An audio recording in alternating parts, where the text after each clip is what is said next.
काली नजर। माँ, माँ।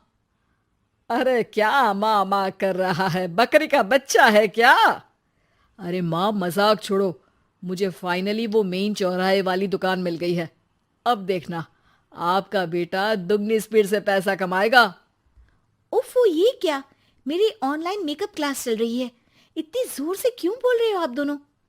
अरे मेरी धर्म पत्नी जी, मेकअप क्लास बाद में करना। वो चौराहे वाली दुकान मिल गई है हमको।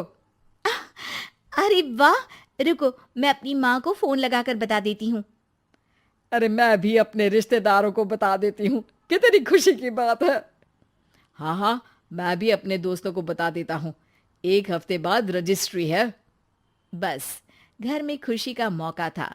उन तीनों ने अपने अपने फोन उठाए और लोगों में बात फैलाना शुरू कर दिया। और रही सही कसर, श्वेता बहू ने अपने पड़ोस में सबको बताकर कर दी। अरे वर्मा आंटी, अब हम भी जल्दी कार ले लेंगे। घर का रेनोवेशन होगा और ठाट से रहेंगे हम भी। अरे, ऐसा क्या हुआ? लॉटरी बाटरी लग गई है क्या? अरे, इस बार चौराहे वाली मॉल में हमको भी दुकान मिल गई है। दुकान नंबर 21, जो एकदम चौराहे पर है। अब ग्राहक बढ़ेंगे तो आमदनी भी बढ़ेगी ही ना। अरे वाह, कितनी खुशी की बात है। मैं बहुत खुश हूँ तुम्हें इतना खुश देख के। बाकी एक बात कहूँ, सबको मत बताते फिरना। किसी की नजर लग जाएगी तो खुशी की खबर वापस लौट जाएगी। हैं? ऐसे थोड़ी ना होता है। अब डरा रही हो। अरे सही कह रही हूँ। काली नजर कहते हैं इस चीज को, जब आप किसी को कुछ बताओ और वो काम बिगड़ जाए। अरे लेकिन मैं तो। तुमने सबको बता दिया ना? हाँ, फोन लगा लगा के। अब बच के रहना। काली नजर बड़ी खतरनाक होती है। श्वेता इतनी खुश रहती है कि वो वर्मा आंटी की बात पर ध्यान ही नहीं देती, जबकि पड़ोस में और भी लोगों से खुशी की खबर शेयर करती रहती है। अगले दिन राजेश बहुत दुखी होकर घर आता है। अरे बेटा, क्या हुआ? मुंह क्यों सूजा हुआ है? मधुमक्खी ने काट लिया क्या? माँ, वो दुकान किसी और के पास चली गई। किसी ने ज्यादा भाव लगा दिया। अरे पर बात तो आपसे हुई थी ना उस दुकान वाले की। हाँ, आज मैं टोकन अमाउंट देने गया था, तब मुझे पता चला। कोई आकर सुबह मुझसे पहले ही ज्यादा अमाउंट दे गया। हम्म, काली नजर। क्या? क्या कहा? वर्मा आंटी ने समझाया था कि किसी को बताना मत, वरना काली नजर लग जाएगी। अच्छा, तुम्हें उनकी बात मान लेनी चाहिए थी। उनकी बात मान लेती, लेकिन उसके पहले ही सबको बता चुके थे ना हम तीनों। अरे अगली बार से ध्यान रखेंगे। कोई भी नई चीज होगी तो किसी को नहीं बताएंगे। तीनों कुछ दिन ऐसे ही रहते हैं, पर एक दिन श्वेता को एक मेल आता है। राजेश, मेरा ऑनलाइन मेकअप कोर्स कंप्लीट हो गया। अब मैं खुद का पार्लर खोल सकती हूँ। अरे वाह, अपने मोहल्ले में ही खोलते हैं। ये जो घर के सामने दुकान है ना, वहीं। हाँ, यहाँ सस्ती भी मिल जाएगी। अगले दिन श्वेता वर्मा आंटी के पास जाती है, मिठाई का डब्बा लेकर। अरे आओ आओ, कैसे आना हुआ? जोर से नहीं बोलूंगी। वो सामने वाली दुकान है ना, वहां मैं अपनी पार्लर की दुकान खोलने वाली हूँ। उसकी मिठाई है। अरे वाह, बहुत बधाई हो तुमको। हाँ, मैं कमाने लगूंगी तो राजेश पर पूरे घर का बोझ नहीं रहेगा ना आंटी जी।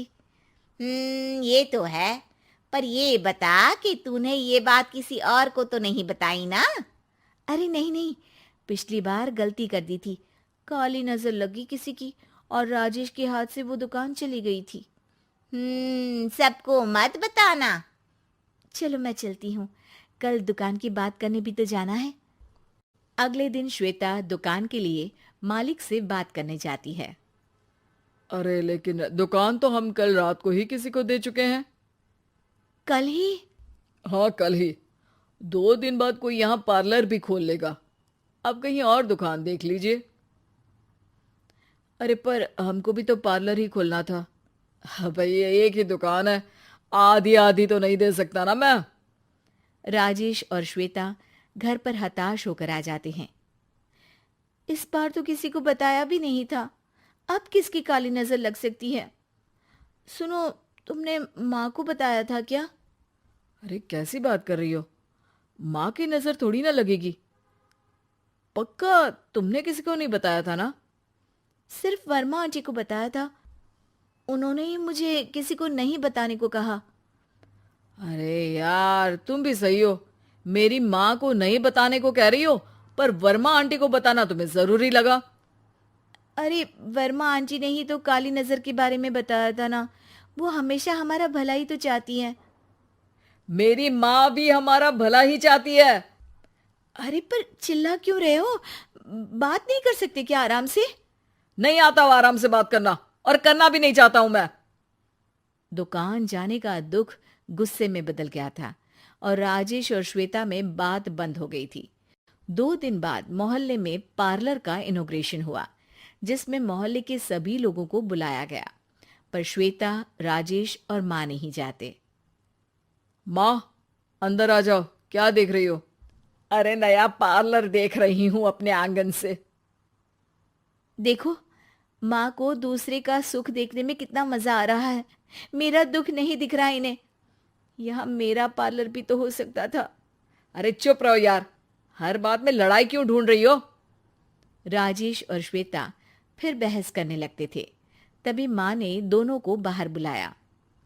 अरे जरा देखो तो, दुकान चलाने वाले का बोर्ड पर नाम क्या लिखा है? श्रुति वर्मा। गाड़ी निकाले बेटा, हमें कहीं जाना है। काली नजर का इलाज कराने? राजेश अपनी बाइक निकालता है। तीनों ट्रिपलिंग कर रहे हैं। माँ राजेश को उस मॉल वाली दुकान पर लेकर जाती है जहां राजेश अपनी दुकान खोलने वाला था। यही दुकान लेना चाहता था ना तू? हाँ, पर इनको भी दुखी करने लेकर आई हो क्या यहाँ पर दुकान दिखाकर? वहां काफी नहीं था? अरे श्वेता, थोड़ा सब्र रख, अभी पता चलेगा कि हम यहाँ क्यों आए हैं। बता, इस दुकान चलाने वाले का नाम क्या है? अनुपम वर्मा। कुछ समझ में आया? वो दुकान वाली श्रुति वर्मा, ये दुकान वाला अनुपम वर्मा, और हमारे पड़ोस में हमने उस दुकानों के बारे में बताया किसको था? अब वर्मा आंटी को। मतलब वर्मा आंटी ही हमारा काम बिगाड़ रही है? नहीं नहीं, ऐसा नहीं हो सकता, ये बस इत्तेफाक है। राजेश अपना फोन निकालता है और श्रुति वर्मा और अनुपम वर्मा के नाम फेसबुक पर सर्च करता है, जहां ये दोनों ही वर्मा आंटी के रिश्तेदार होते हैं। श्वेता को समझ में आ जाता है कि वर्मा आंटी की ही नजर खाली नजर है। अब क्या करना है? कोई भी खुशी की खबर हो तो काली नजर से बचना है, यानी वर्मा आंटी से बचना है। अरे पर मुझे ये समझ में नहीं आया कि वो हमारे साथ ऐसा क्यों करेंगी। अरे बेटा, एक सीख है, दूर के आदमी को आपकी तरक्की से कम परेशानी होगी, पड़ोसी को ज्यादा। दोनों माँ की बात में हामी भरते हैं और अगला काम चुपचाप करने की कसम खाते हैं, ताकि आगे से वर्मा आंटी कोई काम ना बिगाड़ सके।